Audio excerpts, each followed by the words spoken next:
Okay.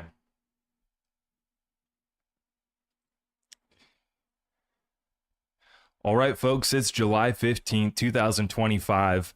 The XRP Bull Run continues. Breaking news out of DC.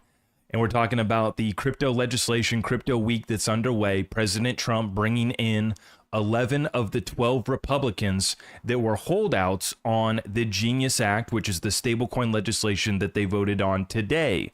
So President Trump is giving us a breaking news update within the past hour that these Republicans are now ready to advance the bill. That's the Genius Act. And they're going to be voting on the Genius Act, Clarity Act, and the anti-CBDC bill. We're going to talk about that in a second. It is part of the broader frustration that I have for DC right now. I am very frustrated with DC. I'm even frustrated with our president, President Trump, right now. Very frustrated with this process, whether it be crypto legislation taking too long, whether it be letting all truth be revealed taking too long. We're going to talk about that. I might have to speak in code a little bit tonight because we don't want to get in trouble. You know how it goes. To starting off tonight with inflation still running hot, right? This is what we're up against in Main Street, just trying to get the regular person to understand crypto. And we have to acknowledge the progress that we've made, where we have politicians that didn't even know what crypto was. And now we at least have them talking about the issues, talking about CBDCs. This whole thing is just, I want to laugh, but I'm so mad, so frustrated that it's hard for me to laugh over the fact that we're talking about an anti-CBDC bill. And the Republicans didn't want to pass the Genius Act today because it didn't have an anti-CBDC provision in it. Even though it did. I'm going to show you the language. It did have an anti-CBDC provision from the Fed. And we also have, there's 3 bills that are up for voting, and one of them is an anti-CBDC bill. But I'm over here banging my head against the wall because if we're going to have a conversation about an anti-CBDC, well, why do we have a central bank? You want to break the ice and have that conversation. Let's have that conversation. And we're going to be having a heck of a conversation tonight, folks. Thank you for tapping in with us. We do this every Tuesday, Thursday at 10 p.m. Eastern. We come to you live every single day. I wanted to give a shout out to the community and just say that it has been 2 years since Victory Day for XRP. I forgot to wear this shirt yesterday because I was wearing my Brad Garlinghouse Locked In t-shirt. And the Brad Garlinghouse Locked In t-shirt is not on the website, but this is the Brad Garlinghouse tattoo. And this one does have the date July 13th, 2023, the historical ruling from Judge Torres, the XRP in and of itself is not a security. So if you do want to celebrate Victory Day, I forgot to wear this shirt yesterday, but it is available on the website. This is in the heather gray, and these are all cotton. This one's a heavy cotton, but we have all of our shirts are in straight cotton for you. This is actually one of the community's favorites. I love this one too because it's kind of more subtle. You know, you're not walking around with, hey, I'm a big XRP bag holder on your shirt. It's kind of a subtle, you know. If somebody really wants to talk about it, they can, but it's not putting a target on your back, which I know is a concern for some of us in the XRP community. But one day late, I did mention it yesterday, but wanted to say congratulations to the XRP community. I wanted to title tonight's video XRP Bull Run Continues just to pound that message in to the masses that you need to have exposure to XRP.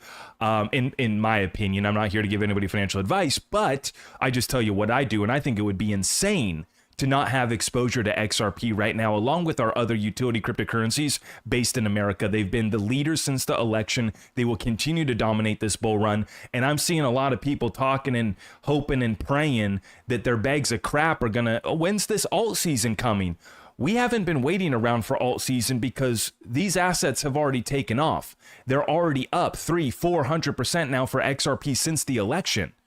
XLM did a 600% pump, HBAR did 800%, Sologenic did 900%. These are just a few examples of the utility cryptocurrencies based in America that we've been stacking the heck out of. And once again, we now are in a reality where we probably never see XRP below $2 again. I do feel confident saying that. We're eventually about to flip here very, very soon, actually. Flip $3 once again, and then we start to ask the question, will we ever see $3 XRP once again? This is moving quickly. A lot of people are going to be on the sidelines. A lot of people are going to be in regret. One, you didn't pick up a big enough bag. Two, you sold too early. Three, you weren't prepared to sell or make any moves. And that's what I'm really worried about for our community right now, is that people don't realize how fast this is going to come. I'm talking about the new people, right? For those of us that have been through a few cycles, we've seen this. I was around back in 2017, started investing in 2018. So I really wasn't in the game during the 2017 bull run, but I did observe it and then started investing in 2018. And thank God, shout out to the OGs that saved me from Bitcoin. I was a Bitcoin bro. And then I rolled into XRP and the rest is history. We never looked back.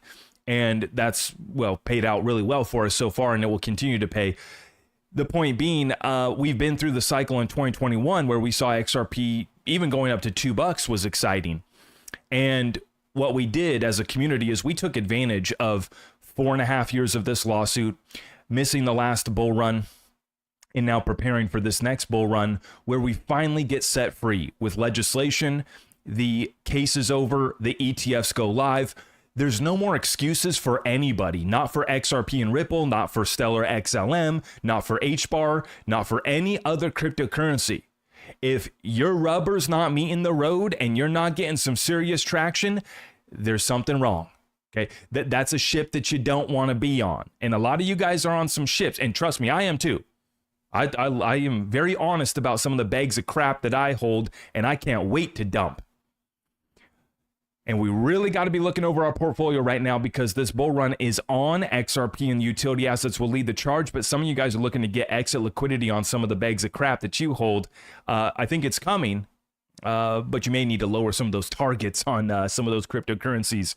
Consider how many people have been holding that bag since last cycle, and understand the Main Street economy still struggling.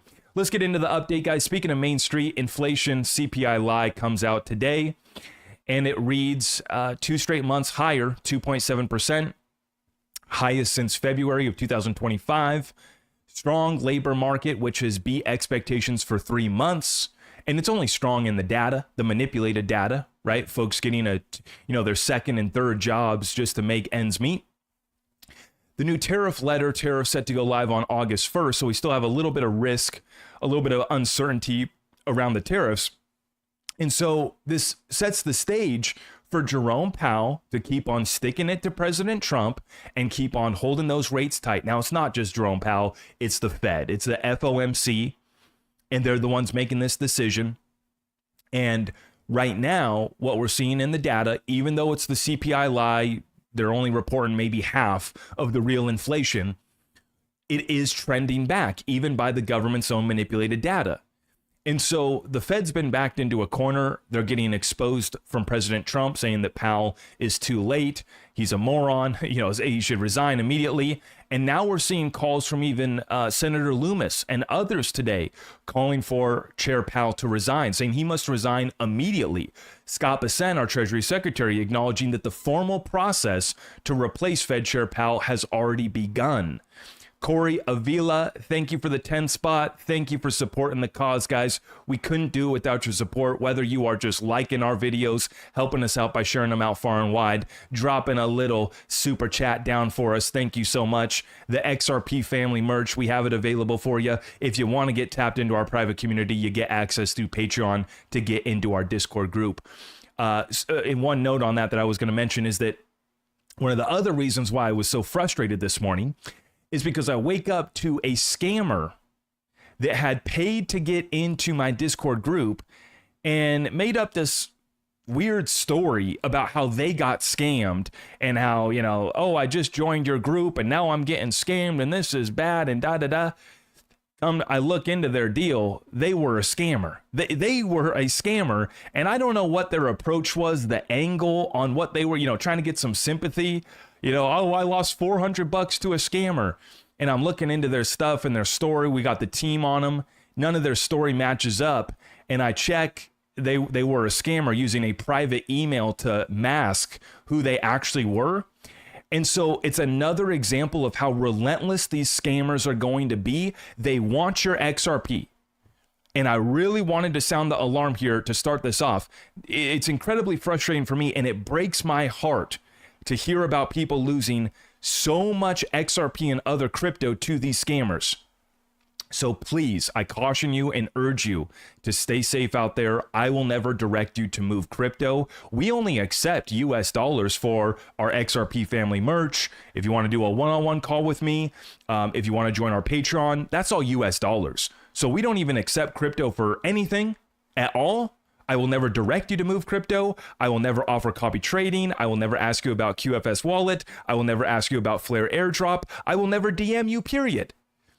And if you do get into our group, we just ask that you come on in, find me in the chat, and that you send me a friend request once you get into the Discord group so that you know you have a direct line of communication with me. Because we've blocked out and locked down our Discord group with a paywall, and yet the scammers still pay to get in and try to get at you. And I'm telling you, this is not just unique to my group and my platform. This is happening with everybody, but it's only going to pick up from here. And they want your XRP. They know how much wealth and money is in the XRP family. It's substantial. Relative to the rest of the crypto space, we had wealth before XRP. Okay, so they know what they're doing. And the demographic on XRP actually skews older as well, too. So they're trying to take advantage of folks that don't understand the tech. And there's a lot of FUD being pushed right now, a lot of fear tactics to sell you this program or sell you that program. Oh, you can't keep your crypto here. And the scammers, they've come up with 1,000 different ways to get at you. So I just urge caution, okay? Now, speaking of the inflation, CPI lie from June is at 2.7%. But it is much higher in many basic necessities like utility gas is at 14%. Car insurance inflation, 6.1. Electricity, 5.8. Meat and eggs, 5.6. Shout out to my buddy. I got a good friend now that's hooking me up with some eggs. Good stuff. Good quality eggs. Yeah, we've been eating some good ones. Good ones. Local source, grass-fed, no crap. Yep, got to get it. I'm happy to pay the 5% if it's for the good stuff, right? I'm happy to pay a little bit extra for the good stuff. Car repair inflation, 5%. I'll tell you what, I just had to slap new tires on the Mama Mobile. Not cheap. That was a couple racks right there for the standards, the standard tires, right? I remember back when tires were a couple $100 a piece. You know what I'm saying? You could get a tire job for less than $1,000. I had to take them down to Schwab, and there went $2,000 on the Mama Mobile. Okay, so car repair inflation, 5%. Homeowner inflation, 4.2%. Hospital services, 4.2%. Rent, 3.8%. Food away from home inflation, 3.8%. Headline CPI inflation is now up for 2 straight months for the first time since January 2025. Rate cuts remain distant, and this is the point that I want to bring home for you guys. I've been saying this since 2022. Main Street economy is going to struggle. Inflation is not going away. Our job market doesn't have a good outlook. That's the real situation. And the big one right here, too, that folks need to understand is that if you are banking, pun intended, if you are banking on interest rates coming down, be careful. Be careful. Because it does not look like Jerome Powell is going to do it anytime soon. And his term is, it doesn't end, I believe, until next year. Early next year, I think, is when it ends. Somebody can fact check me on that. But essentially, we're dealing with Powell and this FOMC that wants to stick it to this administration. And they're not cutting rates. And then they now have the data, which they get to use as the excuse, right? They get to say, well, inflation's, we've won the fight against inflation, but it's trending back up, so we can't lower rates, right? The job market's doing great, even though if you actually look, the devil's in the detail and everybody's working 2 and 3 jobs just to get by. And the problem here is that we have trillions of debt in commercial real estate that needs to be rolled over. We have trillions in other, this global margin call. We talk about the Japan reverse carry trade starting to unwind. Japan bond yields are at the highest rate ever, right? This is a situation that's not going to get fixed anytime soon. And even if it does, you have to understand, even if the Fed does lower rates, what's the bond market going to do? My anticipation is the bond market is going to continue to give the Fed the middle finger and call their BS and their bluff, and we're not going to see a significant reduction in yields. The 30-year just went back above 5%. So when you are going to get your mortgage for a 30-year mortgage, We're so far away from where the rates are at compared to where the real estate market values and current prices are at. Not the value, the prices. Big difference between asking price and the actual value of these homes. What you thought was a home that was worth $1 million at 2.5% rates, sure. That home is now worth $600,000 at 6 and 7% rates if you have good credit. Speaking of inflation, I want to give you guys another stupid example of ridiculous things that I've spent money on for my children. I was just out and about going for a little cruise with the family, and the kids needed juice, right? And so I swung into the gas station and I go to pick them up the Good to Grow juice, right? This is good stuff, organic juice. You got only the best for these kids, right? $8.34 for 2 juices. $8.34. And these are miniature. I don't know if you can see the scale of this if I put it next to my head. $8.34 for 2 of these. So this is why I've been laughing, and we call it the CPI lie. It's because it's a joke. And I often talk about how, my great-grandparents would smack me if they knew I was paying $7 for a Starbucks woke latte, or from the local coffee shop, right? $6-7 for a coffee. They would smack my great-grandmother. They lived through the Depression.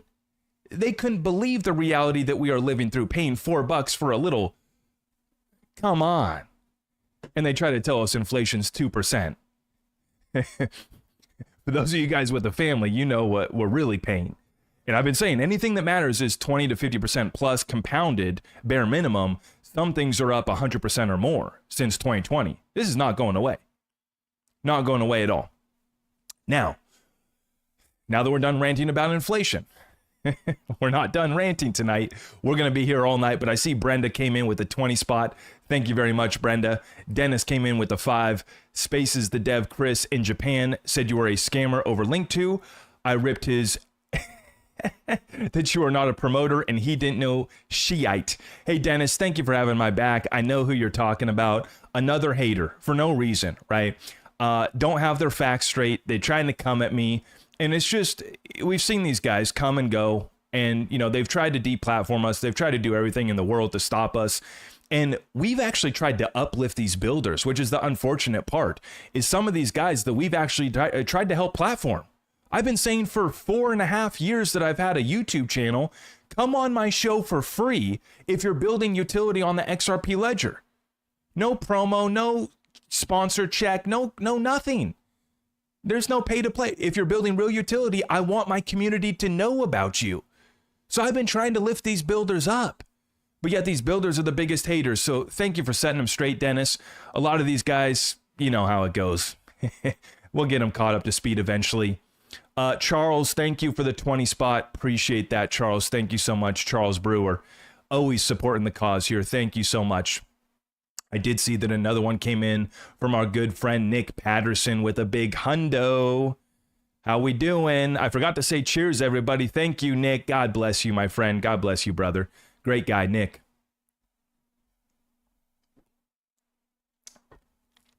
We're getting it started tonight, guys. This XRP bull run's still going. That's why I had to title tonight's live show that, just so folks aren't confused about what's going on. Oh, I see a red candle on the daily chart. Yeah, we lost a few cents. I'll talk about the charts later in this episode. You should see the XRP versus Ethereum pairing. I'm going to show you it later today. That, along with the XRP versus Bitcoin pairing, higher. Okay. Dennis, thank you for the 2. Pal, 2 billion for new Fed Palace. It's ridiculous. We shouldn't have a Fed. These guys debating, no, CBDC this, CBDC that. Well, if we remove the central bank, we wouldn't have to worry about that at all, would we? Let's have that conversation. Let's have that one. Okay, rocking and rolling. Let's continue. Speaking of, well, we got to be careful here. The files, the documents. We have a new act. The E-Files Transparency Act has dropped. Introduced by Rokana and Thomas Massey. This bill gives the DOJ 30 days to release everything. The flight logs, the FBI files, the immunity deals, the names, the cover-up. Here's the kicker. It bans redactions for embarrassment or political sensitivity. No more hiding behind status. This is the vote that will expose who's protecting bad people and who's ready to burn it all down. You know my stance. Let all truth be revealed. And you know, I got to comment on this and say this is another thing that I've been frustrated with. I still am having faith in the process and the plan and that this is working out, because I've been saying the only way that President Trump goes down in history as the greatest of all time is if he exposes those who have been committing crimes against humanity, and that if we bring ultimate justice to them. It's the only way that he gets planted on Mount Rushmore in the history of American leaders. It's the only way. There's no way out. And it's almost as if he's trying to trigger all of us by saying, oh, forget about it. We don't need to talk about this. I don't know why anybody would be interested in talking about this. I'm not buying it. I'm not buying it for 1 second. And sure enough, now we have Democrat Ro Khanna coming together with Republican Massey. Both sides of the aisle coming together to bring this vote forward. Are both sides of the aisle now going to vote to protect the most evil of the evil, or are we going to let all truth be revealed? And I got to say at this point, to me, I would rather sacrifice some of our intelligence assets, although now they're denying that this was an intelligence operation, right? To me, maybe I don't understand all of it. I don't have all the details in front of me, but personally, my stance, if we have to sacrifice some intelligence assets that we have by exposing this, it's worth that. It's absolutely worth the sacrifice. And I am not worried about our surveillance state and our surveillance assets at all. I mean, for crying out loud, we have the biggest military in the world. We have now, with the big, beautiful bill, I believe our homeland security is now larger than 90% of the country's military spending. The lack of funding is not there. The lack of assets and resources and intelligence. So you know, if we do have a few assets compromised in the process, that's a sacrifice that I think is absolutely worth it, to let all truth be revealed and let people understand that both sides of the aisle, for anybody out here who thinks that I'm playing politics left, right, up or down, and anything else besides letting all truth being revealed matters more to me, don't be mistaken. Both sides of the aisle, let all truth be revealed. Who's been selling out our country and who's been committing crimes against humanity, we must bring justice. And I'm not buying it from President Trump. I think that he is strategically lying and fibbing, I guess we could call it, in this situation. But now we got him coming out. Ro Khanna and Massey introduced this bill. We're going to have a vote. Who wants to hide it? Who wants to let all truth be revealed? Next, we got Tim Burchett, Congressman Tim, filing a formal letter calling on the GOP oversight to subpoena Ghislaine Maxwell for public testimony on the issue, not behind closed doors, on record, on camera, under oath. This is the first official filing to demand her appearance before Congress. He's urging Chairman James Comer to use full subpoena power if she refuses, meaning Maxwell could be compelled to testify about all of the issues. I'm going to hop off that before we get in any trouble tonight. I just wanted to touch on it briefly. It's kind of the elephant in the room right now. You guys know, we got to touch on it, okay? We do not stand for it. But like I said, everybody and their brothers now calling for Chair Powell to get out of the way. Senator Cynthia Lummis comes in here today, just a simple tweet, Chair Powell must resign. Now, this leads us into the anti-CBDC discussion and the Genius Act that was voted down today, with some Republicans, about a dozen Republicans, voting no. And many of the House members who voted no today had concerns with the Genius Act possibly enabling a CBDC. However, there is language in the Genius Act that would explicitly prohibit the Fed from creating a retail CBDC.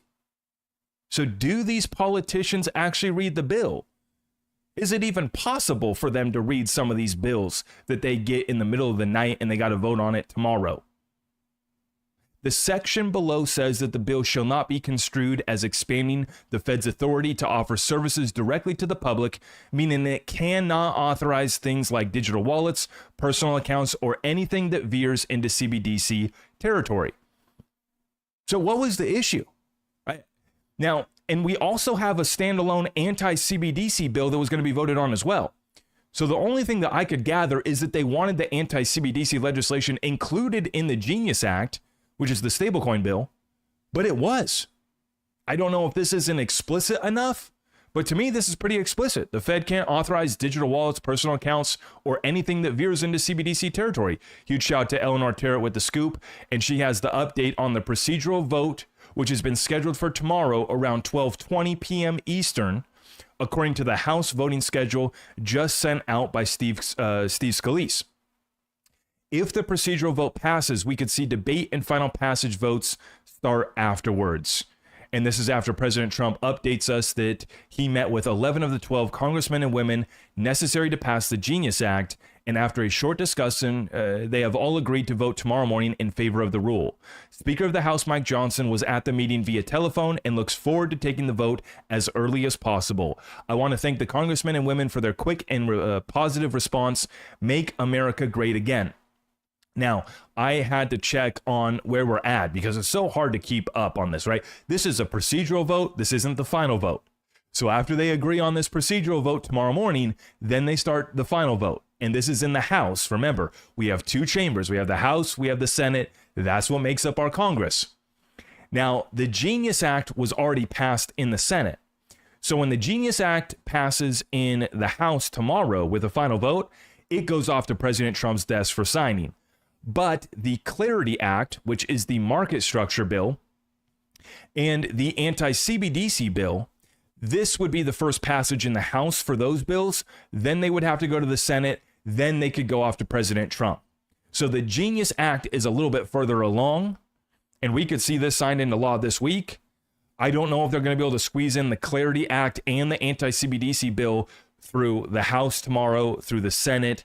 What would that be? Thursday, off to President Trump's desk by Friday, maybe, right? Are they going to be able to turn it around that quick? We'll see, but that's where we're at right now. So the Genius Act, if it passes tomorrow in the House, it's off to President Trump's desk for signing. We'll have stablecoin legislation this week. If we are talking about the Clarity Act, market structure, and the anti-CBDC, they will have to go to the Senate after passing in the House tomorrow. And then after passage in the Senate, they can go to President Trump as well. So we have three bills, looking to get them passed in the House tomorrow. And then we should have legislation by the end of this week. Now, Nate Garossi, I think, adds in a nice point here. This is important to recognize. I understand how I'm so frustrated. I was so frustrated today, I had to check out for a minute. I was looking through the news today. I'm dealing with scammers that got into our Discord group. We had to get rid of them. All sorts of other crazy stuff I was dealing with. And then I'm reading all this news with DC, and DC is just despicable, right? And so at a certain point, I just said, you know what? I'm out of this office. I went down, I hung out with my kids, I watered the garden, and we hung out outside. I went and touched some grass, literally went and touched some grass because I was like, you know what? I need to take a break from this today. This is not, we're going to have a rough go at it. So we kind of had a reset midday. And it's very important, though, to understand where we're at, how far we have come. Nate Garossi says, today's failed procedural vote in the House should have crypto advocates giddy, in my opinion. We now have politicians talking about CBDCs. They didn't even know what those were a year ago. There is genuine engagement, which will lead to further crypto education. They'll get there. This is going to pass. 100%. We will have legislation most likely this week, and if not, in the very near future. This month for sure. Right? So it's game on, and we have to recognize the progress that we have made. Now, some of these folks like Maxine Waters still doesn't know the difference between Bitcoin, Bitcom, CBDC, stablecoin, DLT, or any of the lingo and the language and the technicals in regards to this technology. So we're still updating some of these folks, but the progress that we have made is noteworthy. Speaking of progress, it's been nothing but progress from Ripple as they met with Governor Newsom of California at the Ripple headquarters on how to best use transformative technology on behalf of Californians and beyond. This is on July 6th when this meeting took place. And in this picture, you will see Chris Larson directly across from Governor Newsom. And I've been talking about how Chris Larson, he's really the connection that gets Ripple through the door at a lot of these institutions. And I believe that that's why he made that sacrifice of donating 10 million in XRP to Kamala's campaign, knowing very well that that campaign was not going to succeed. But he did so kind of a pay to play, let me donate 10 million to Kamala, because it was the largest crypto donation at the time. So it immediately puts us on the map as a marketing, as a get the word out. Wait, who's this crypto guy, Chris Larson? Circles them back to Ripple XRP. So it is a way to market. It is money wasted, but it was a sacrifice that Chris was willing to make, and it allows Chris to keep getting our foot in the door with these institutions. I believe that that's the role that Chris Larson has played at Ripple since he was the CEO and now as the chairman of the board. Okay. And this was a very big meeting, ongoing partnership that we'll have to keep tabs on here with the California state government and Governor Newsom, announcing the launch of the California Breakthrough Project with top leaders from Ripple, Coinbase, MoonPay, and more to advise and advance government efficiency and collaboration. Love to see it. Some of the parties that we're dealing with, cough, Governor Newsom, not such a big fan, but progress is progress, right? The task force, which met for the first time in June 6th, at Ripple's headquarters, will also include leaders from Instacart, Snapchat, Endural Tech, and others like angel investor Ron Conway. So, more progress being made. And speaking of the impact that Ripple had in the previous election and keeping their foot in the door, Eleanor Terrett reporting on crypto's biggest super PAC, which is Fairshake, and its affiliates are gearing up for the midterms and now report 141 million in cash on hand, baby, as of June 30th. That includes 52 million raised in the first half of 2025, $25 million check from Coinbase, and 109 million total raised since election day 2024. And I'll tell you right now, the Ripple's ready to cut another check too. You bet there's some more where that came from. Fairshake is stronger than ever as we remain focused on our mission of building lasting support for crypto and blockchain innovation. This is the spokesperson for Josh Vlasto said in a statement. And I've been talking about this since the election when Brad Garlinghouse was on the CBS 60 Minutes interview, and they were all worried about their impact. Oh my gosh, you guys are buying elections with your crypto vote. Your crypto money's coming in. Crypto billionaires are flipping the elections. And I was saying, you better get used to it, because there's a lot more money coming right behind that, because now we're going through a bull run. So now we can cut checks that are 2 and 3 times bigger to fund and get the right people in office. And I've been saying I'm not just a one-issue voter. This PAC did fund people on both sides of the aisle that were pro-crypto. You being pro-crypto is not enough for me, but it's a mandatory must-have. We got to check off the box that you are an advocate for DLT technology and sound money in digital form. If you're not, you can't serve my country, as far as I'm concerned, and how I will be voting in ongoing elections and how I will be donating to political campaigns going forward. The crypto issue's not enough for me, but it's a mandatory box that must be checked in an America First agenda. Okay? And these people that are all worried about this, I've been saying, there's a lot more money where that came from. It ain't stopping. It ain't going away. And there's nothing that can stop what is coming in that regard. Okay? Now let's continue on here. I got to take a sip of my adult beverage before I read you off this headline, folks. $1.5 million Ethereum prediction. Now, if I wanted to clickbait you really bad like some of these other guys, I would have ran with that headline. $1.5 million ETH. I'm going to have to take a sip of this. Holy cow, it's getting hot in here, huh?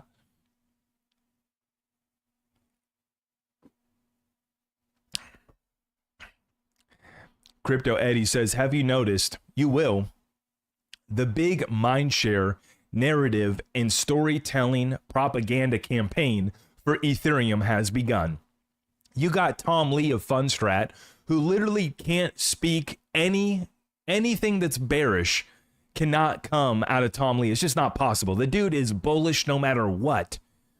Even on the most overvalued stocks in the history of our markets, Tom Lee's still bullish. He's he's a preferred guest on CNBC Bubble Vision. So Tom Lee's created a new Ethereum treasury company. You got Joseph Lubin. We know what he's been up to. Joe, scratch my elbow, Joe.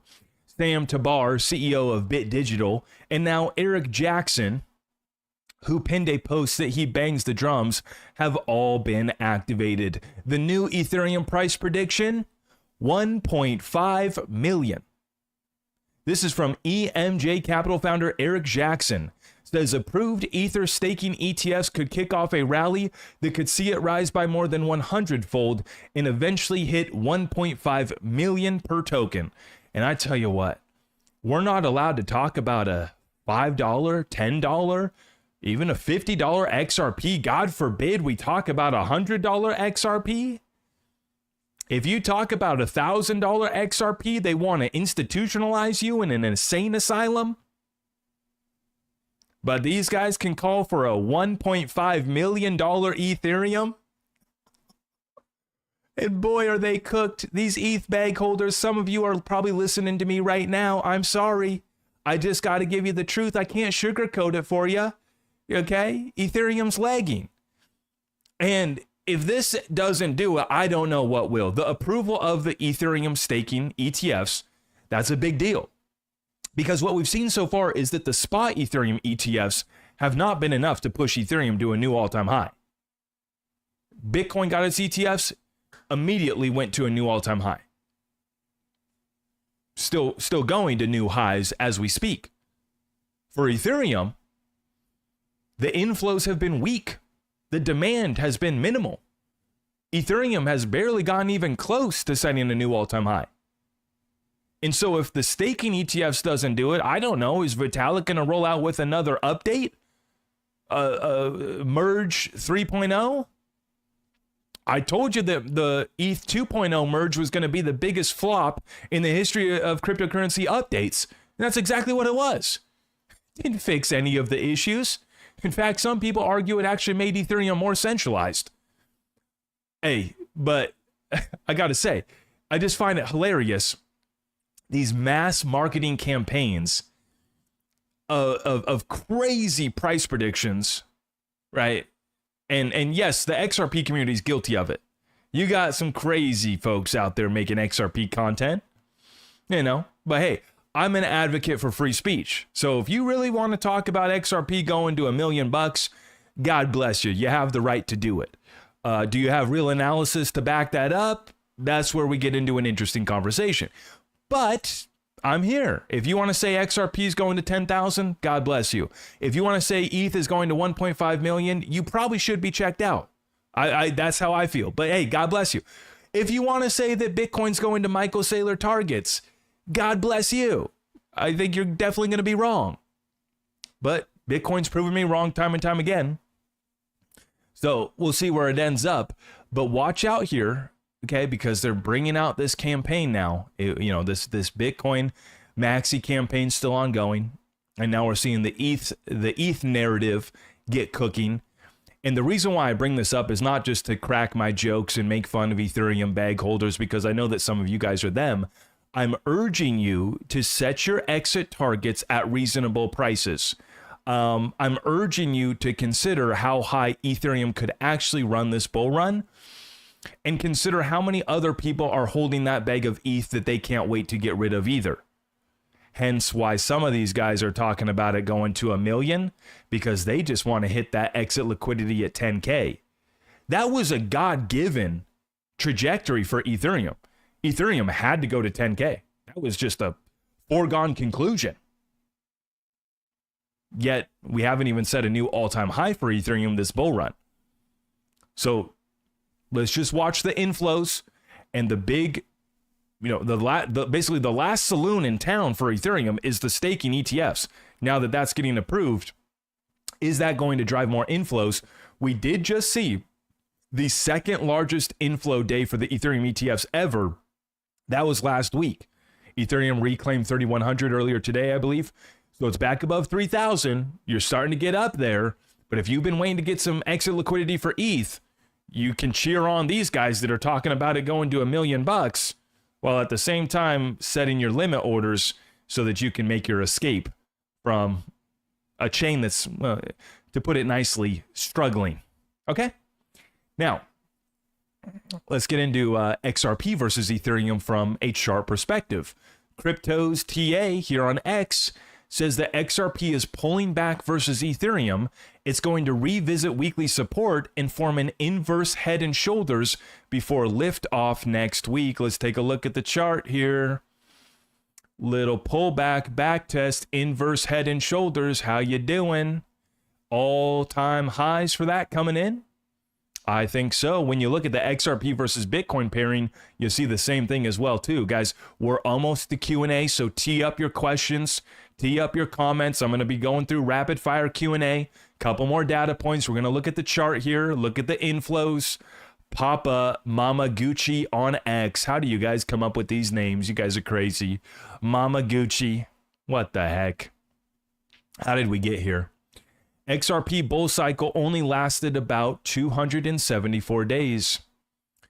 This is the previous cycles. 2017, 275 days. 2021, 274 days. And 2024 plus 274 days, end of August, is where that takes us.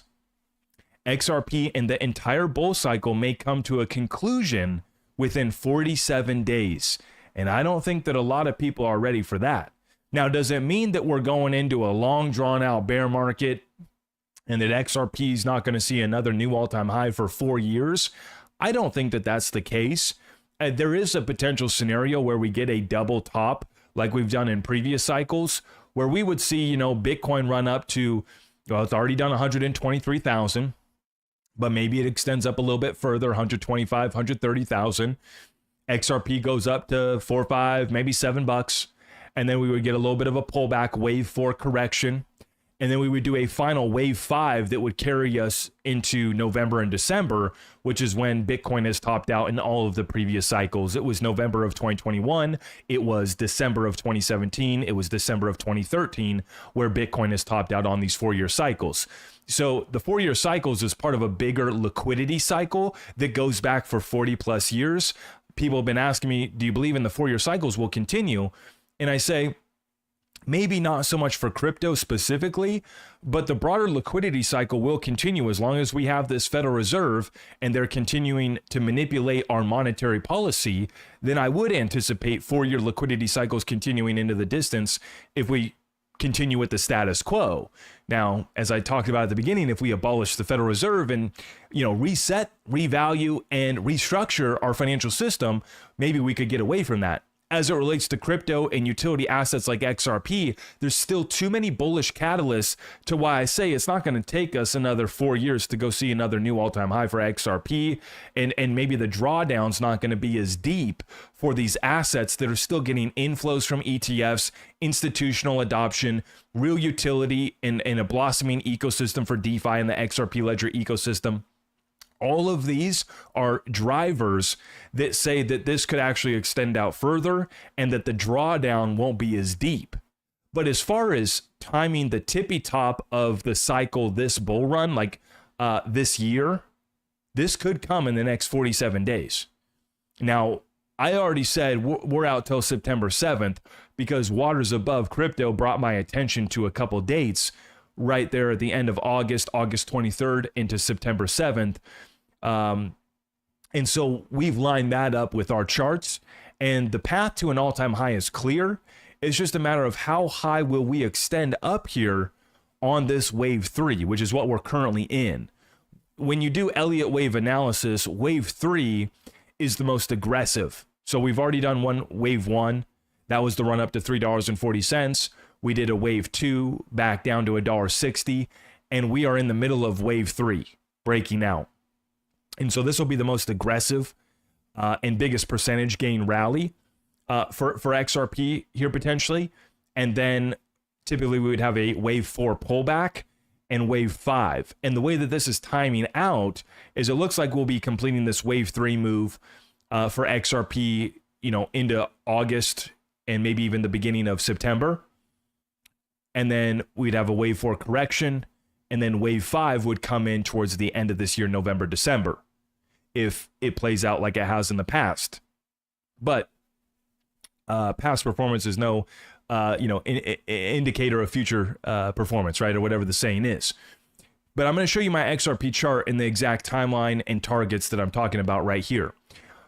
The reason why I said the XRP bull run continues is that if you look at this chart zoomed in on the daily, see what happened here is we just had a great week last week. We took off, we closed the week above 225. That was the indicator that we were ready to start and really take off for XRP. When we flipped the 225 resistance into support, that was last Sunday.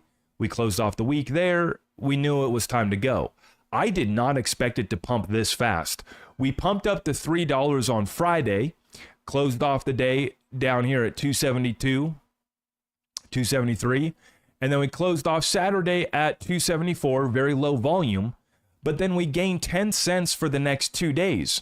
So on Sunday, we closed off the day at 283, and then yesterday, Monday, the rally continued, and we closed off the day at 295, and XRP did clear $3, went up to 303.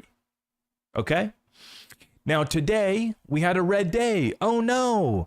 Zach, the bull run's over. How dare you title the video XRP Bull Run Continues? We went down today. We lost 3 cents. Zoom out. Stop playing around with your 5-minute chart and get tapped in. Let's go. Okay, we lost 3 cents after we just pumped 75 cents. In fact, if you go back here to the June 22nd low of $1.90, we pumped a whole dollar.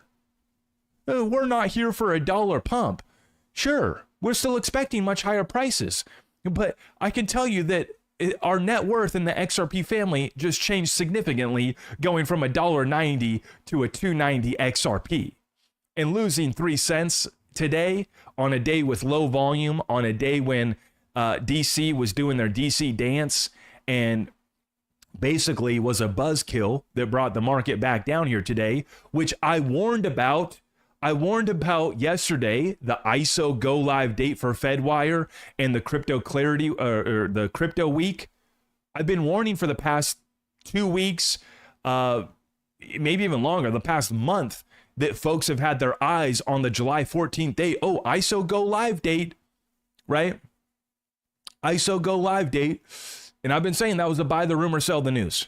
Now, we did pump yesterday, but we did come back down here today by a few cents. But that does not negate the fact that the bull run continues for XRP, and the coast is clear after we break above this $3 resistance. There's not much between here and the previous all-time high. Between $3 and $3.40 is no man's land. Okay, so we're right here, and I'm showing you right now. Here's my targets in the time frame on the XRP price chart. I have a $4 to $5 XRP coming in here, maybe sooner, but I'm looking for this to come in by July 24th through August 12th. Okay? So within this window of time here, end of July, beginning of August, I'm looking for that $4 to $5 XRP to come in. Okay, moving a little bit further, zooming out, I am looking for the $7 to $15 XRP to come in between August 23rd and September 7th. So, you know, is this the stairway to heaven? No. But is it the stairway to generational wealth for the XRP family? Absolutely. And is that the end of the XRP story? Absolutely not. Like I said, this is wave 3. So we could run up here to $7 to $15 here by the beginning of September, have our wave 4 correction, right, that brings us down through September, October, and then we start to pick back up in November, December for a wave 5, and that's where we would see the $20 to $30 XRP that I've been talking about for the past year. My targets remain at a $20 to $30 XRP cycle top, and I think that that does come in this year at this point. The trajectory that we're on, the timeline that we're on, the recapturing of $3 that we just did, I'm thinking that the cycle top does come in this year by the end of the year, and that's going to be a $20 to $30 XRP. Okay? So that's my time frame. Those are my targets. You guys let me know in the comments down below what you think about that. and let's switch on over to rapid fire Q&A. I appreciate all the super chats that came in so far. Everybody who has been supporting our cause, thank you so much. Okay. I got Chosen One collecting. Yeah, thank you for the 2 spot. The vote did fail today, but it's going to be passed tomorrow. No worries. Bully Wonka, the XRP 4-year cycle is over. Utility run next. Yes. And let me just finish with a little bit of context to add on to that. You know, do we go into a long drawn out 4-year bear market? I don't think so. But we will still see a 50% pullback, in my opinion, from our cycle top. So let's be way too conservative. You're going to be mad at me for saying this, but let's just run through the scenarios. If we go up to $10 and that's the cycle top for XRP, I believe that we would be going back down to $4 or $5. That'd be a 50% correction. If we go up to $15, we're probably coming back down below $10. $5 to $7 might be the new floor price. If we go up to $30, I believe that we would still be coming back down by 50%. You'd be looking at a $10 to $15 XRP coming in as the new floor price. So I am looking to see how high XRP goes to determine what the new floor price is going to be. And part of my strategy is taking profits and then buying back in. I'm doing that with a small portion of my bag, where I will go from XRP into ROUSD, let me earn 5.25%. Thank you, Uphold. And then we roll that back in to XRP when that new floor price gets established. Hopefully we've been able to make a little bit on our money in the meantime. And then ultimately we're able to actually increase our bag of XRP. And, you know, the only cryptocurrency that I treat as a reserve is XRP. I don't treat any of my other cryptos like that.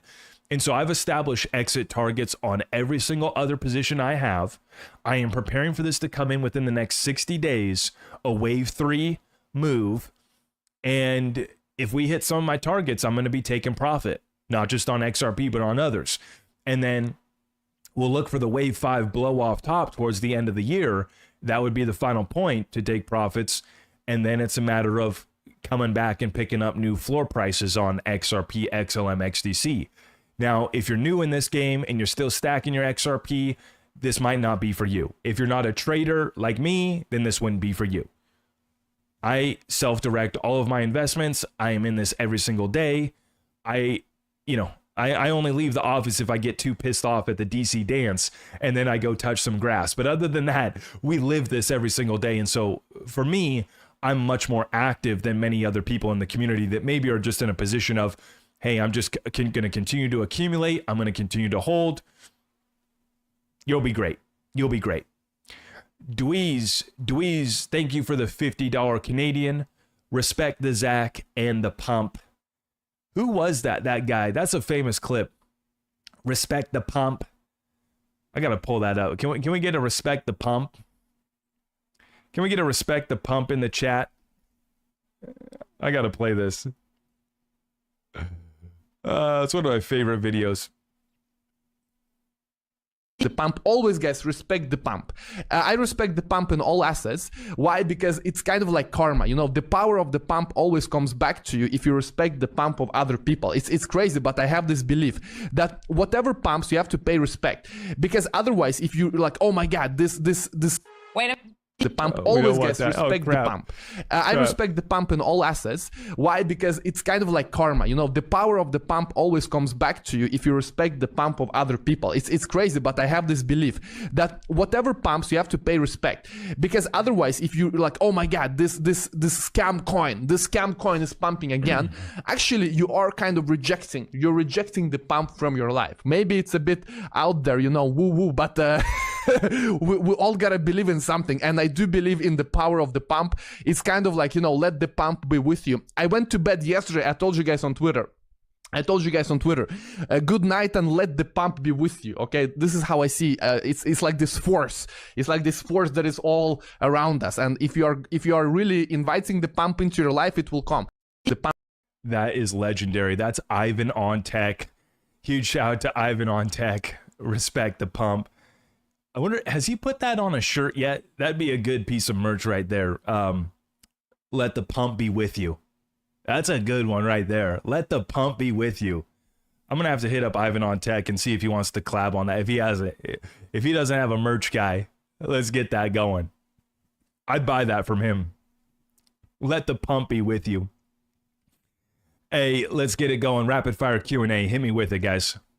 Hit me with it. Respect the pump. Baylor Golfer, thank you for the 5 spot. Do you think the XLM will do the same? Yeah, $2 to $3 XLM has been my targets. I have large bags of both XRP and XLM, want to hodl the XRP, but maybe put the XLM towards a house later this year. That's my plan. The idea here is to sell off more of my other altcoins while maintaining my reserve currency and just holding on to that bag. So, God willing, I'll be able to sell very little of my long-term XRP holdings to be able to hit my cash out targets for this bull run. For me, I'm cashing out to go into real estate. And then the other part that I'll be, taking profits on, I'll be looking to roll that back into XRP just to accumulate more, which I very well could get burned on, guys. It's a risky play, a very risky play. Also, please understand that I keep my targets very conservative because everybody is listening to me, waiting for me to mess up, waiting to say that I was wrong. And so that's why I stay on the very conservative side of XRP price targets and all of the other cryptos that I'm talking about. But part of the reason is a lot of these cryptos have a lot of bag holders who've been holding for 1 or 2 cycles, and they're looking to get some exit liquidity. And so you just have to acknowledge that. There's nothing wrong. And I don't sell shame anybody.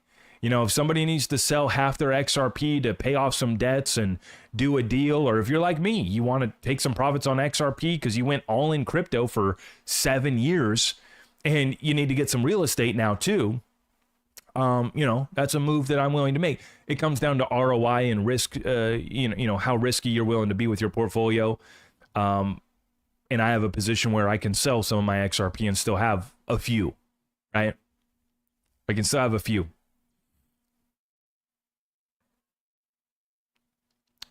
ZBCN is about to respect the pump. Yeah. Respect the pump. Yeah. ZBCN not done. Not done. I just saw they partnered up with Uphold. Yeah. ZBCN did just partner up with Uphold. Let me pull that up for you guys.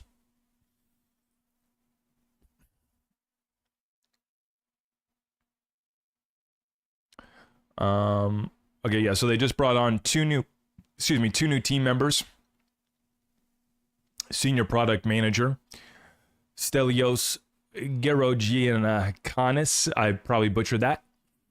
He comes after being the principal engineer at the London Stock Exchange and holding senior roles at the Royal Bank of Scotland and Expedia, bringing deep expertise in financial systems and big data. You have Zach Rector, head of UI UX, comes aboard with a stellar background as the senior UX UI designer and product manager at BMW, Mini Volkswagen Group, Lucid Software, and Kraft Heinz, and spanning automotive, FMCG, and e-commerce. Their experience will help us continue refining Zebek's products and UX as we scale. The other one here is that they did conclude their May buyback a couple months late. I don't know what the issue was. While May was delayed due to acquisition accounting, we're now back on track for a monthly buyback. So, yeah, I don't know. May buyback is complete. I don't know because this was posted July 14th. It says June. So I'm kind of confused on really what this was, but nonetheless. And then I did see today, they're going to be partnering up with Uphold for institutional custody. But then today I noted that with their Zebek cards, they actually have just partnered up with the Phoenix token on the XRP ledger. So some of you guys might be in the Phoenix token. It's one of the meme coins on the XRP ledger, one of the bigger ones. And I guess they've partnered up with Zebek. So now I think that you can spend your Phoenix token through the card. Not exactly sure how that works, but yeah, more integration for the Zebek cards too.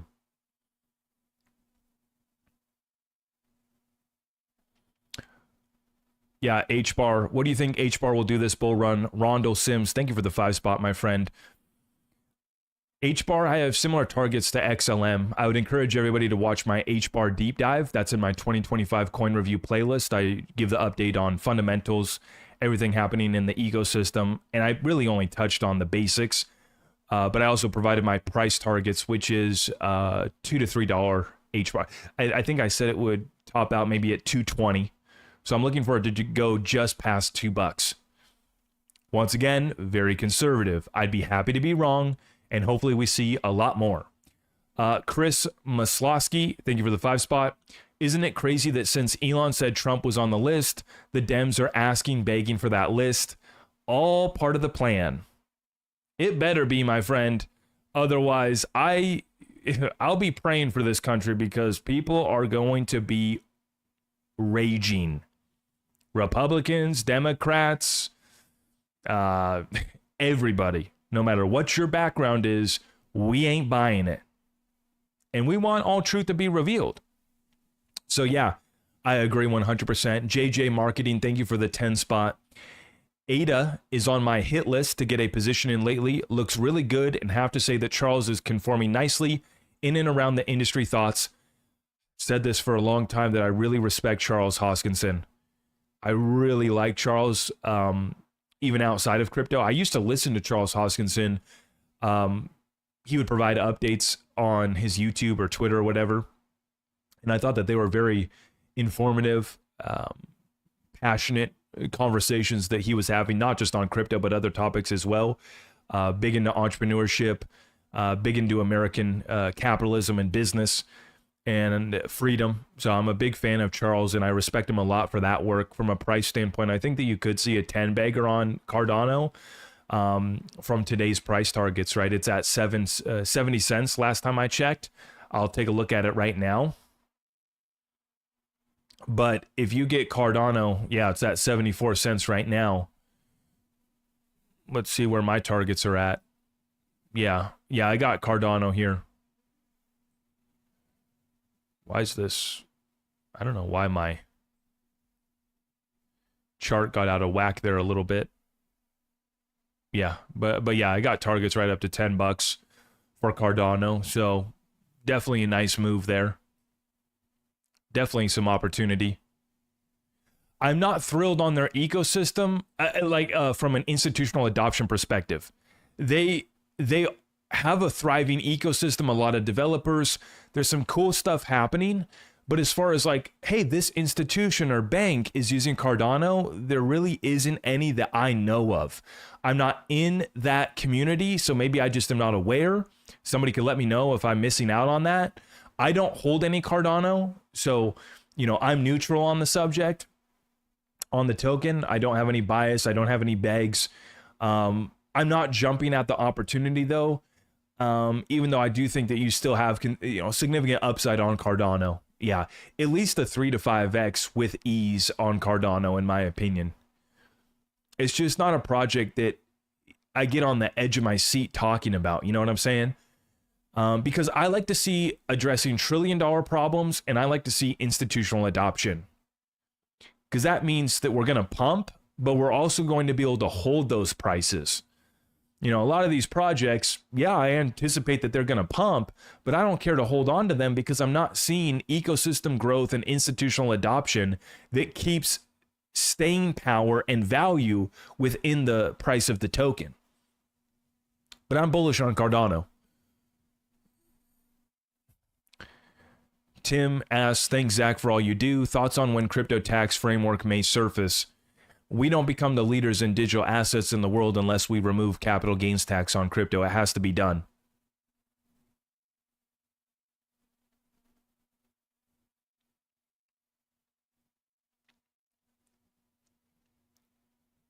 What's your thoughts on Metal blockchain? It's just a pass for me. I have no comment on it. I don't want the Proton bros to come attack me.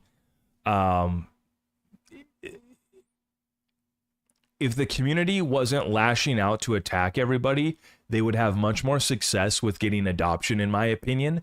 I also think that we actually have to acknowledge too where real partnerships are happening, where real deals are happening, and where press releases are put out that are meaningless partnerships versus actual adoption of said tokens and ecosystems. There's a big difference, and I'm not just talking about Proton or Metal exclusively. I'm not well versed and I'm completely ignorant to what's going on in that ecosystem. But from what I've seen, it has been what I would consider to be meaningless partnerships and press releases. And meaningless might be a little bit harsh. Maybe they do mean something. You know, they bought a credit union in Kansas or whatever they did. You know, like I said, there's a big difference between investing in companies that have offices around the world, 1,000 employees, and are consulting governments, central banks, and institutions around the world, and actually getting real adoption of the token. Not just consulting, but actually getting people to buy, hold, and use the token in the network. Versus what I see with a lot of projects is they pay for partnerships. Oh, you know, this company, this Fortune 500 company is exploring blockchain technology with so-and-so. That's a meaningless press release and partnership. And so there's a big difference between actual adoption of a token in an ecosystem and, oh, you were invited to consult and give some tips on crypto, you know, and I'm overgeneralizing what I'm, you know, getting at, but you get my point. Dig in. And I just haven't been impressed with what I've seen from their community too, which is something to note. When you go to research a project and the community is trying to tear down everybody else instead of just explaining what they've been doing, that's a red flag, because usually it's a lack of real adoption in their ecosystem, which they're trying to mask with fake partnerships and meaningless partnerships. And, oh, your chain can't do this, but we can. Cool. Name me one institution that's using that feature on your blockchain. I'll wait. I won't be holding my breath, though, because I know that nobody is. That's the difference. Okay? And if you haven't figured it out by now, guys, if you want fluff, if you want sugarcoat, if you want to be told, hey, we're all going to sing Kumbaya, we're all going to be winners, no matter what bag of crap you're holding, we're all going to be winners, it's all going to be great, you ain't going to get that here from me. I'm sorry if that's what you're looking for. Not how we roll. Okay? Zach, did you check out the DAG price today? I think it's close to breaking out. You are right. Yes. We need to flip 4 cents again. We're about to do so. But DAG is looking really good. And I think that you got another 10 bagger on DAG. Yeah. So here's DAG right now. It's at 0.036, so just over 3.5 cents. I got big upside on DAG. I had a 13x if you bought it down here at 3 cents. That's when I actually doubled down on my bag for DAG there. But even if you pick it up at 4 cents, I still think that you have a 40 cent DAG coming in potentially, 40 to 60 cents for DAG. Once again, my predictions are very conservative. We could see a lot more.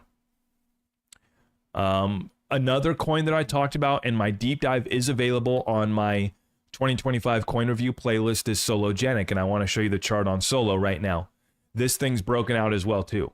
It already did a 948% pump after the election. So XRP did 589%, XLM did 610%, HBAR did 800%, and Sologenic was the best performing utility crypto after the election that's based in America with a 948% pump. And that didn't even bring us close to the previous all-time high. In my opinion, Sologenic still has significant upside here. And I have a 10x just going back up here to $3. Because if you were scooping up Sologenic like we were at 25 cents, 30 cents, 40 cents, that upside potential of even just going half of the previous all-time high, which was $6 or about 6 XRP. And you can trade Sologenic one of two ways. You can trade Sologenic for more dollars, or you can trade Sologenic paired up against XRP. Since it's a layer 2 or an XRP ledger token, it has an XRP pairing. So you can trade Sologenic to make more XRP. That's what I'm doing. Or you could trade Sologenic on some of the exchanges that it's on. Sologenic versus USDT or US dollars. But Big upside on Sologenic. Its previous all-time high was 6 XRP or $6. Easily could be done. You could even see a $10 or $12 Sologenic this bull run. Very bullish on the project. Very bullish. And in my deep dive, I talk about some of my red flags and concerns and kind of some of the things that I want to see from Sologenic, because despite the returns and the ROI that I think that we're going to see on it, I want to see more adoption. I want to see them roll out this Solotex, which is a partnership between Sologenic and Texture Capital to tokenize the stock market on Sologenic. So I want to see all of this get rolled out, and we're going to see what comes of that. But that's one of the big catalysts that drives Sologenic higher this bull run.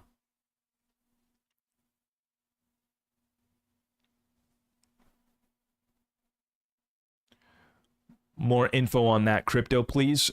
So I did a deep dive on Sologenic and HBAR and XLM. They're in my 2025 coin review playlist for you guys to review. All of those are 20 to 25 minutes or so. They're all less than 30 minutes, I believe, on those deep dives. You'll get the fundamentals, you'll get the technical analysis, you'll get the red flags. What do I want to see from the team? What does the team need to communicate? What does the team need to lock down for us to really be holding these projects long term? I address that in all of them, just like I did on the Beck. Here's the fundamentals, here's the red flags, here's how high it pumps. Half a penny to a penny. What did it do? Right up to 3/4 of a penny. And you know what happened with that one. Dennis, thank you for the 2 spot. Sent you XNAK research price targets of $34. Okay, I'll check it out. I'll check it out, Dennis. I know you've been on that stock there. Northern Dynasty Minerals. What's your take on ICP? Trying to accomplish a lot. Last time I looked at it, I didn't want to jump on the opportunity. I have not been updated on their ecosystem since. I don't want to speak on it and say, that it's a crap coin. I've never been impressed by anything from ICP other than their goals and aspirations. But we can all have big dreams and goals and aspirations, but whether or not we actually achieve those is the arbitrage opportunity or the opportunity that we thought was coming that never does actually land. It's a big goal, big aspiration with ICP, but I've never, in all of the research that I've done on it, I've never wanted to jump on it.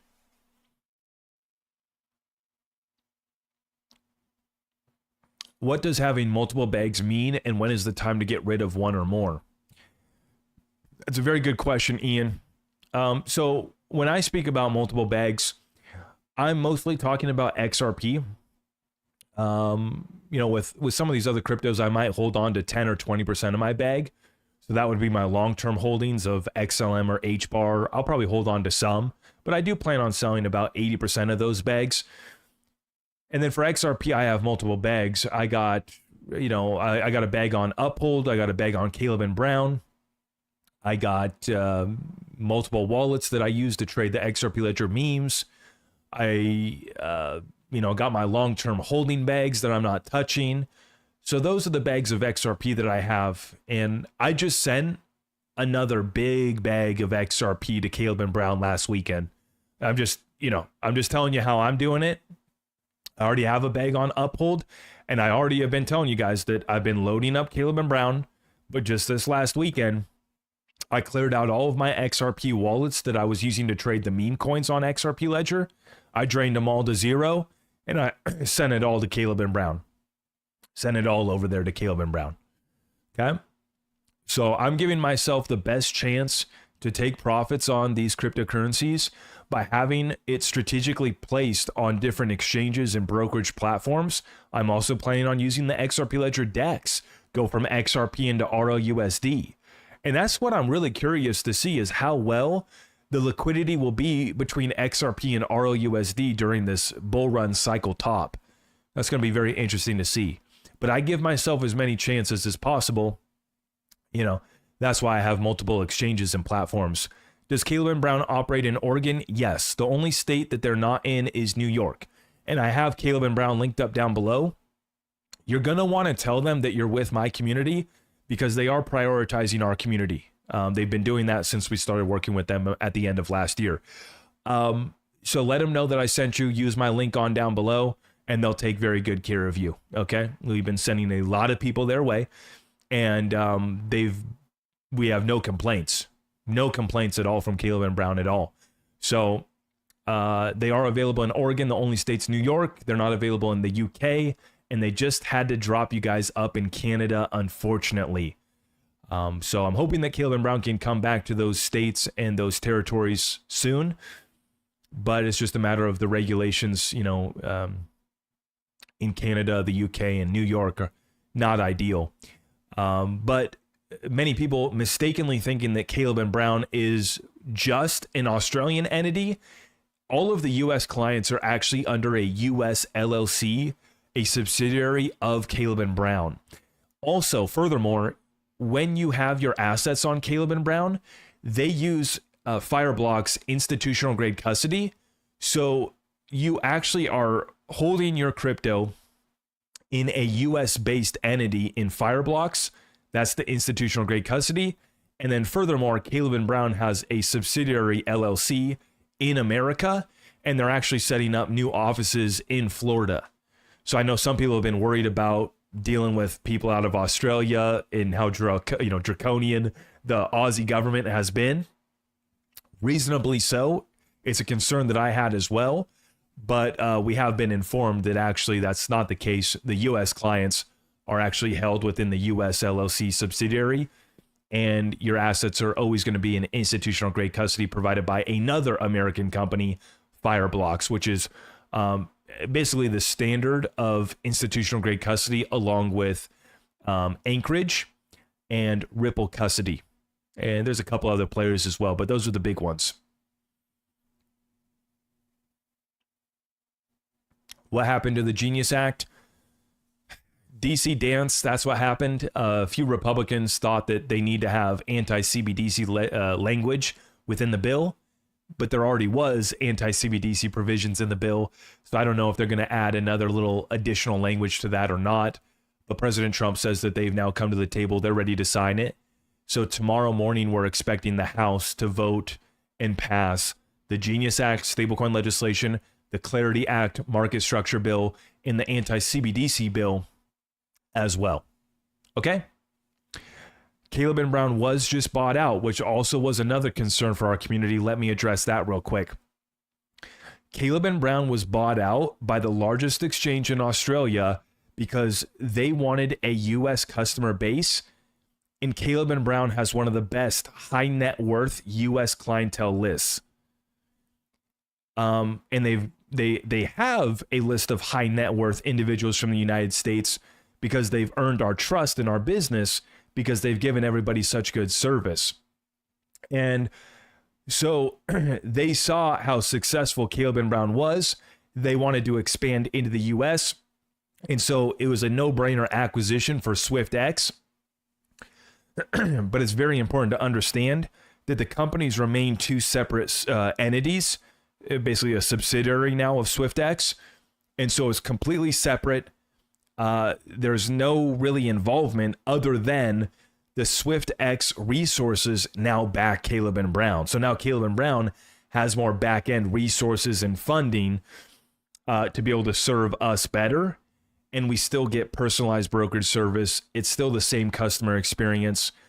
You're still going to be having institutional grade custody through Fireblocks at no cost.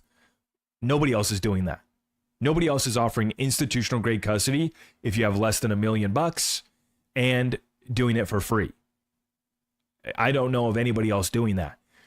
And so, I just wanted to clarify that acquisition had a lot of people worried because it dropped at the same time as the Link2 situation. And so everybody's worried. Oh no, Link2's going bankrupt. And now, something's happening here with Caleb and Brown. I hopped on the phone right away with the guys. I said, what the heck's going on? And they let me know it's business as usual with Caleb and Brown. They were only acquired because they are so successful and they have such a impressive list of high net worth individuals based in America. That's why. Also, everybody everybody who uses SwiftX out of Australia also has nothing but great things to say about them too. So it seems like they're like the Coinbase of Australia, and I've only heard good things about SwiftX, but once again, they remain two separate businesses, so you'll have nothing to do with SwiftX. There's no plans of integrating the two anytime soon. So business as usual for Caleb and Brown.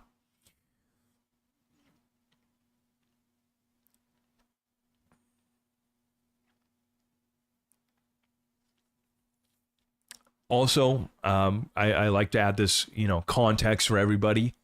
My long-term holdings of XRP, they don't go on any exchange. They don't go on any brokerage platform. My long-term holdings are gone. They should be removed from the circulating supply of XRP because they ain't circulating. They ain't never going to be circulating, okay? Maybe when I pass them on down to my children, but, hidden in one of the lines in the trust will be a little line about how they're not allowed to sell the XRP. They're allowed to receive the dividends from the XRP and the yield that we earn from our XRP, but they ain't allowed to sell the XRP. And they only get access to it if they behave themselves.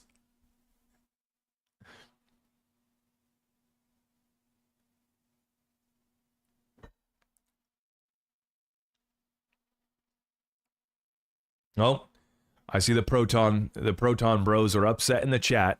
Uh-oh. Here they come.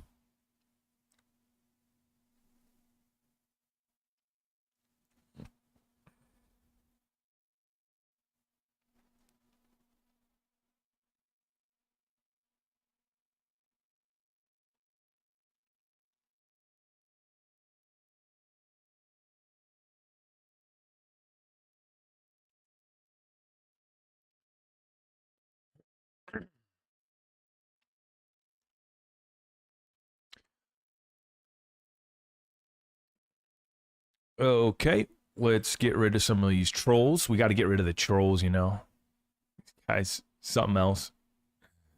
We will put user in timeout for 24 hours. Maybe they can try again on Thursday when they come back for Thursday's live show, okay?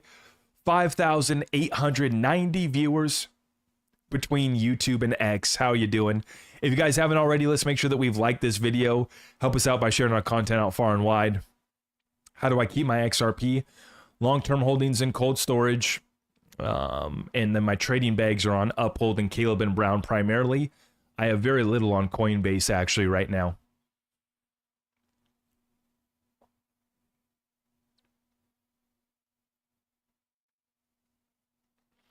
How do you stake your XRP? Let's talk about that because I see a lot of people, and I'm going to do a separate video on this, really breaking this down because I'm really worried about our community.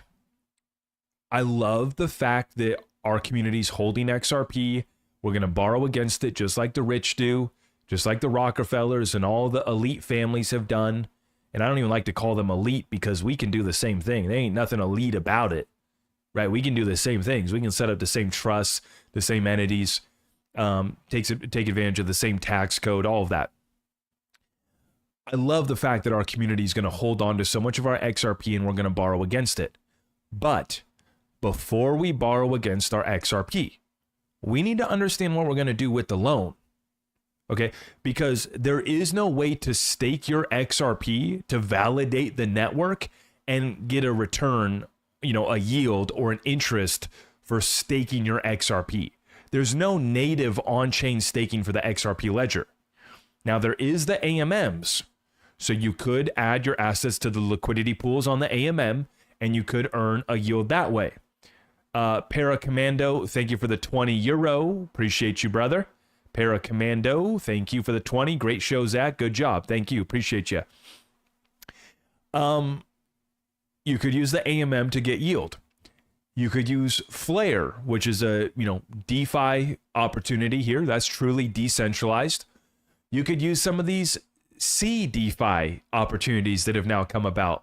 Doppler's one of them. I'm not going to mention some others. I'm very hesitant to call some of these projects a scam yet.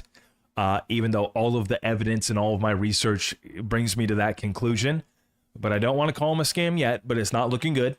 And they definitely ain't going to be getting my XRP ever, even if they manage to turn things around. I just don't like what I've seen so far, so they will never get my XRP. But please understand that if you are taking a loan against your XRP, borrowing against it, that you're going to have another investment vehicle to put that in if you want to be able to pay that loan back, keep your assets, and continue to earn to earn a yield.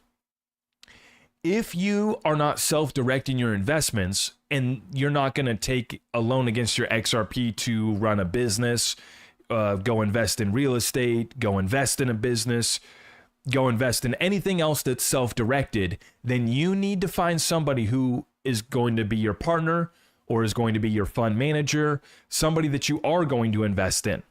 Okay? Because if you're not going to manage the money, somebody else is going to have to do that. When we rely on somebody else, we have to determine, is it a centralized offering? Is it a decentralized offering? Where are my assets being stored at?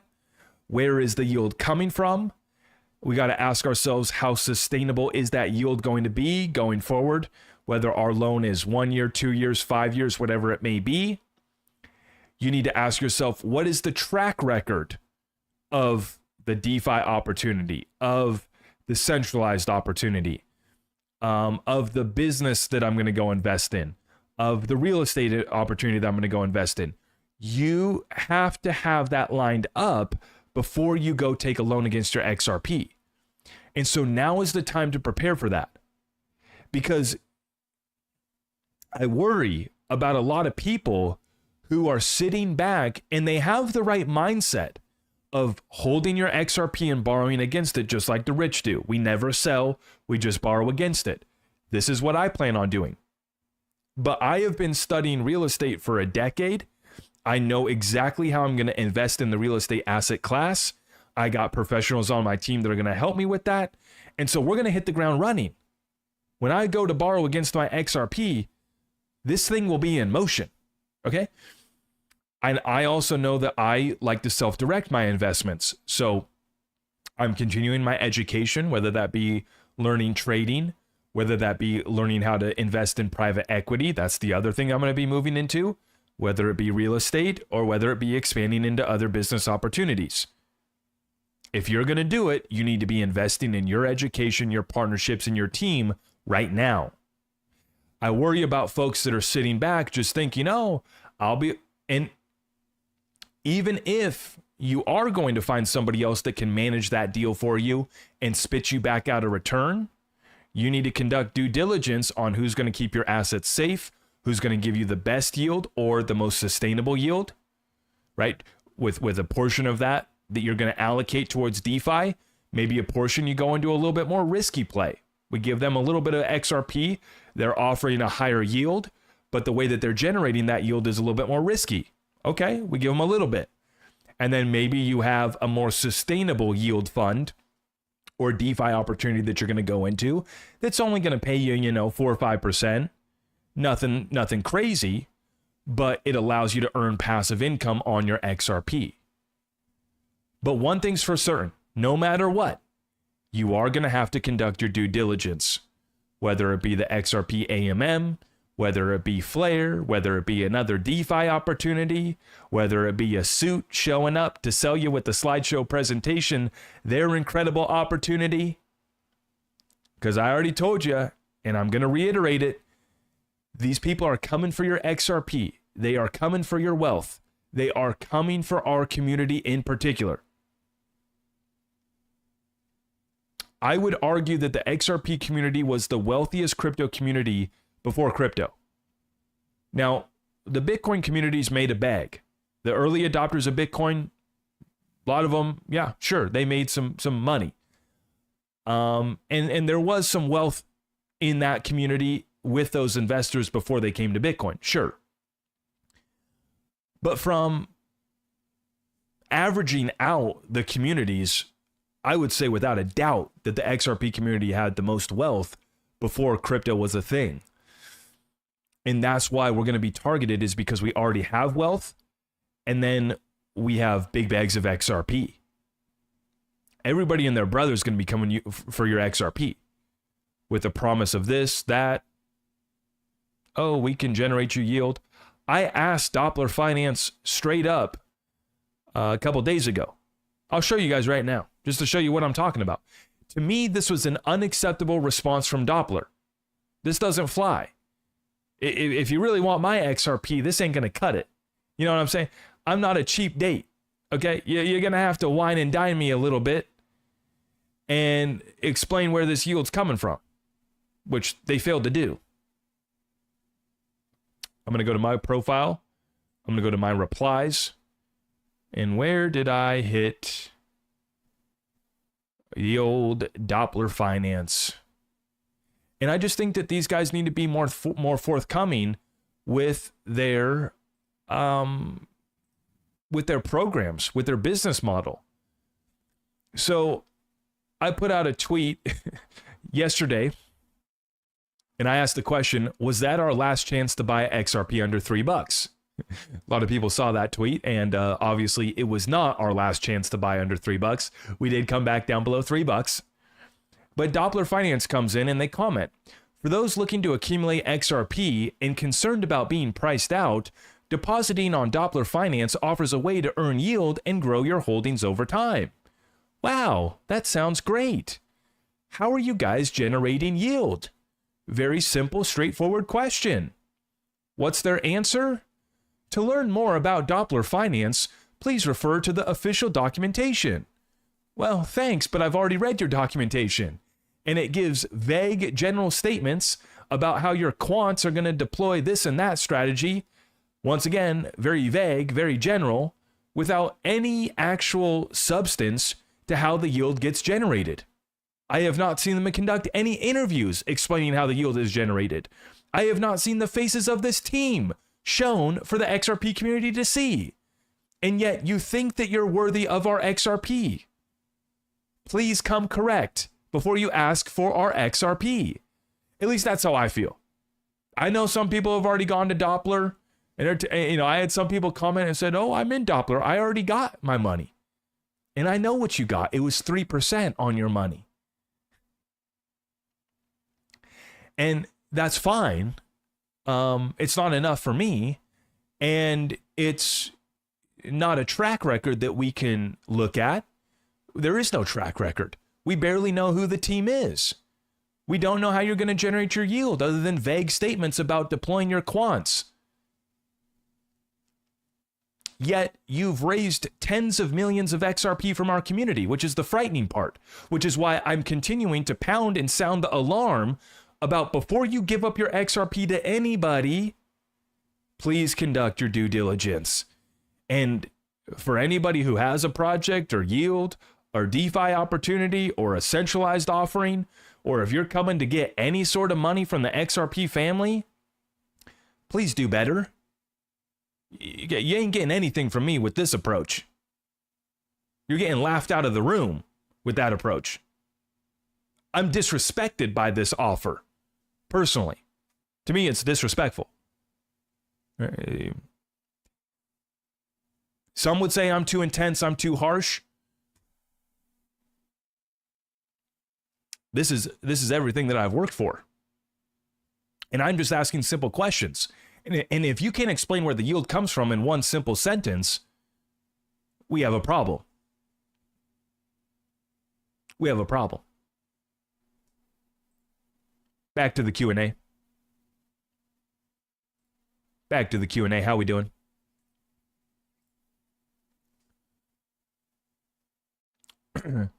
Pac-Man 33, thank you for the 2-spot. He says you are still lying about Metallicus. Should I do a Proton deep dive?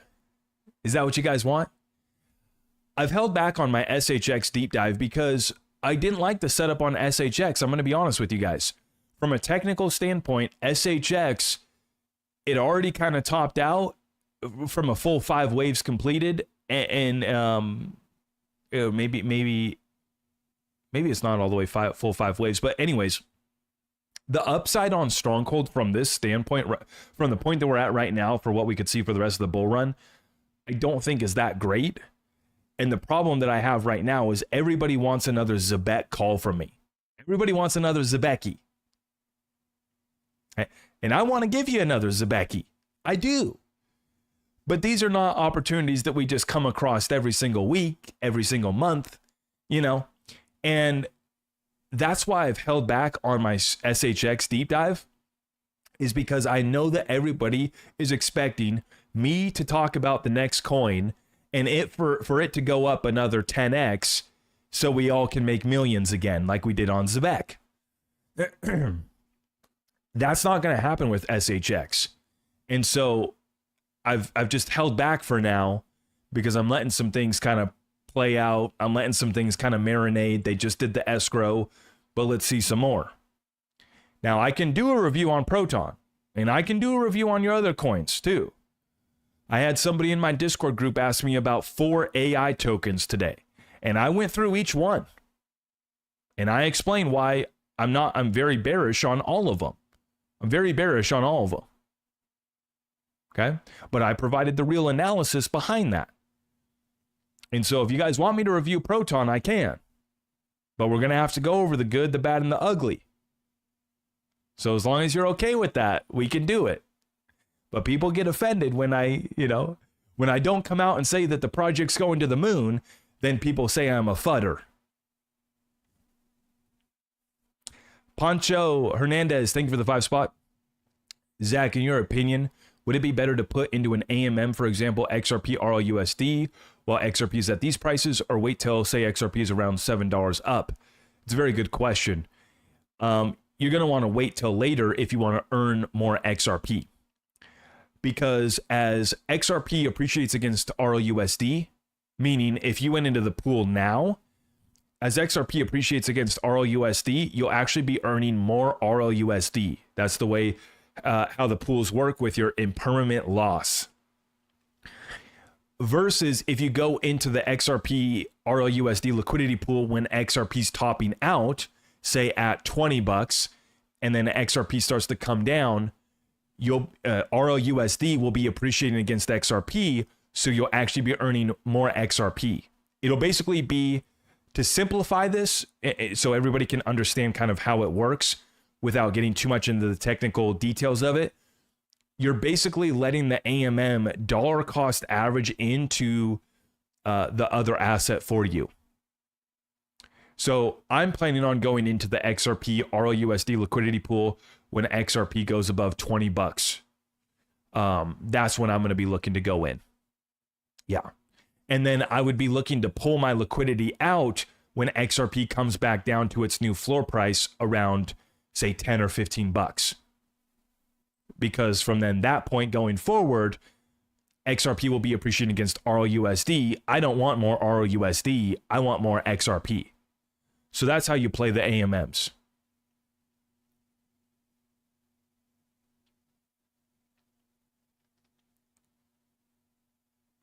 What do you think about Super Artificial Intelligence coin? Well, Derek, I gave the full breakdown on that coin in my Discord group, and it was not good. Now, I did say that all these coins that I was asked about, these AI tokens, I did say that they could pump. And I also, admittedly, I'm not an expert on AI. I use AI on a daily basis. I'm not invested in AI at all, which maybe is, I've obviously missed out on gains. I mean, NVIDIA's gone crazy. OpenAI, Google, these companies have all done really well, but I don't invest in what I don't understand. And I understand AI to a certain extent, but I'm not an expert by any means. And so maybe I am missing an opportunity, but one of the big reasons why I'm so bearish on AI tokens is because you don't necessarily need a token with value to use AI. Many of these tokens also have centralized distribution of the tokens, so they're not that decentralized. It's almost impossible to compete against the biggest players in the space too, like the Googles, Microsoft, OpenAI, and NVIDIA. It's very unlikely that I think that any of these crypto projects can actually give them a run for their money. And amongst a few other reasons, but basically I'm not very bullish on AI tokens in particular. AI stocks, you might have a play there. I think that they're very overvalued as well too. Like Nvidia's printing new all-time highs right now. So they've extended and gone further than I thought that they would. But as far as ROI from this standpoint, the AI stocks don't get me excited. And the AI tokens, I'm very bearish on. Yeah. But if you want the full breakdown on that, I did drop it in the Discord group today. And guys, I would just say I haven't been like really pushing the Discord that heavy over the past, 6 months. But I am now. You got to get tapped in. And if you don't get tapped in with me, just get tapped in with somebody who has real analysis. Because I try to provide you guys real analysis and break down, one, how I'm positioned and how I'm moving with as much transparency as I can possibly give. I can't tell you how much XRP I have, but I can tell you, percentages. I can tell you how I'm moving, what my targets are, what my timeframes are. And I do that with all of the cryptos that I have. And I try to be as transparent as possible. But I'm telling you right now that there's a lot of people that are running around and they don't have real analysis. They're pulling numbers out of their behind. They only know how to shill hopium, right? And that's a dangerous spot to be in as we get into crunch time. And what I mean by crunch time is the cycle top. If there was ever a time to get in my community, it's right now. We thought that this moment was coming back in 2020 and 2021. And we've had Discord community members that got in our group back in 2021. They've been part of our community for over 4 years now. And now fast forward here to 2025, we're finally going through it. This is crunch time. Okay. So come check it out. Come see what's happening. And I just urge you to get tapped in with people that are giving you real analysis right now. Real targets, real time frames. They got skin in the game. They got the you-know-what to actually put their targets and timeframes out there. They're actually willing to tell you what they're doing. Because a lot of these guys are saying that Ethereum's going to $1 million, and they have the sell orders filled up on the exchanges from 5,000 to 10,000 on ETH. A lot of guys are talking about XRP going to 10,000, and they're about to hit a quick one when it goes up to $15.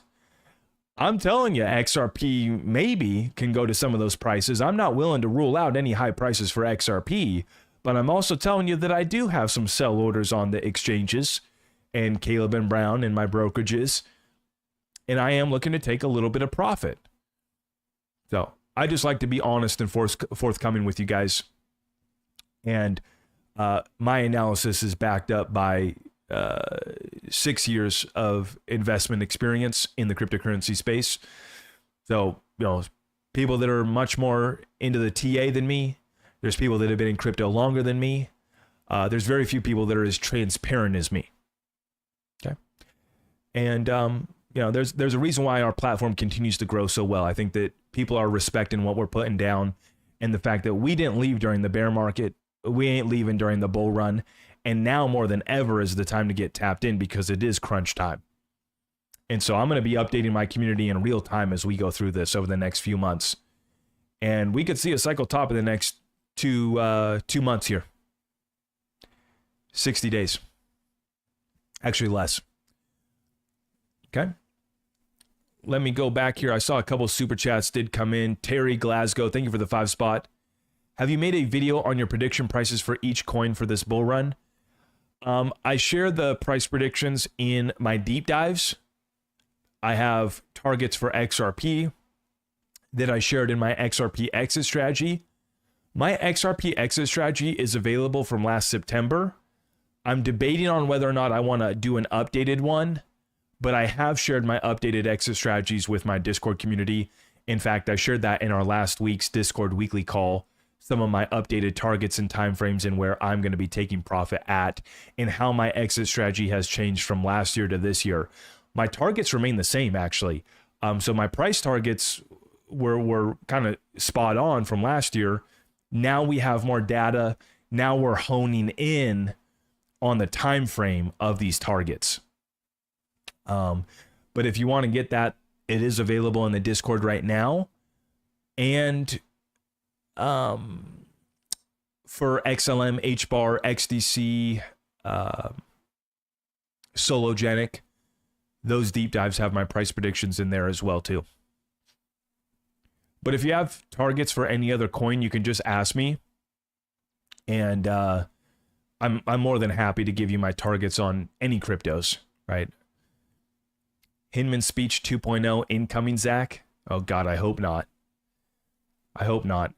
Hans Last, thank you for the 2 spot. Have you looked into Omni Network? Yes, I actually interviewed Austin King. I saw that Tether just pulled their integration with Omni. So that's not a good sign for Omni. But I did interview Austin King. He is a former Ripple employee. Smart guy. I think that he has a good approach to sharing what his company is up to and what the Omni blockchain is looking to solve. He's in a competitive space though. But I will continue to watch the project. I don't own any of the token right now.